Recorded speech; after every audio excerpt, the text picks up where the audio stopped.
So I'm definitely at what I like to, or what typically gets called when I tell people at the extreme end of the metaverse, where my version of the metaverse that I've had the governments and different industries investing in is all about mass digitization. So what happens if this room is fully digitized, all of us are fully digitized, our activities move through it as machine readable. In a machine readable world, not only are these analytics possible, but so are annotations, so are gamification pieces, so are new enterprise economies, data economies, all of these things are made possible. And I'm excited for us to eventually get there. Awesome. Alex?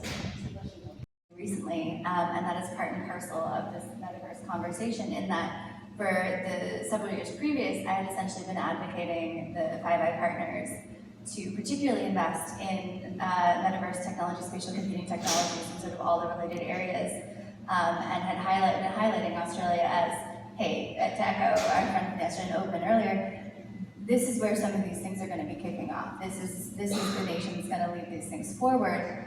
And was also coming to kind of the grips with this notion of what is the future of venture capital and R&D money, and who is actually going to be funding the future of these technologies.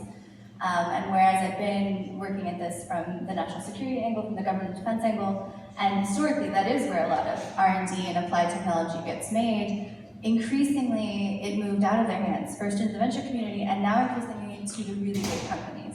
And so I moved into the Fortune 500 to see what would be possible to move forward on getting us to do long-term strategic investments in these innovation spaces and kind of build from there. What I'm up to lately. Thank you. And Richard? Yeah, hi. So at Splash, Brands moved in and everyone else moved out very quickly. Can the metaverse really be decentralized? That is a complicated question to answer in a short amount of time. Sorry. I'm going to go with there can always be the hope, and I think we can do a good job now ethically moving forward with a lot of the digital identity issues. To Melissa's chat earlier, we need to be moving on these notions of self-sovereign identity and exactly who owns the information, because the metaverse is intrinsically a giant surveillance system in and of itself. If you think about it in a very dystopian way, it could be very easily abused.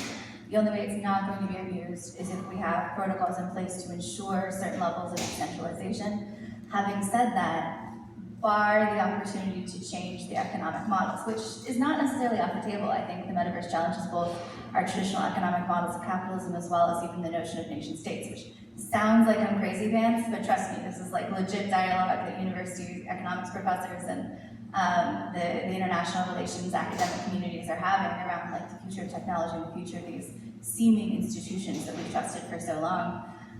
So without any changes to those, I think we're going to see pretty similar along the lines of we'll have some decentralized layers, but we still have some very commercialized layers, and we'll probably come to peace with that, but advertising especially will be a huge part of that. But I think if we also work at changing the contextual pieces around it, the societal pieces around it, and going back and forth between the two, then we could get something really, really interesting and unprecedented.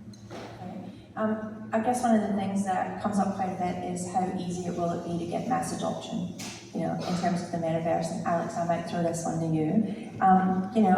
What is the biggest challenge, do you think, in sort of reaching that point of mass adoption of the metaverse?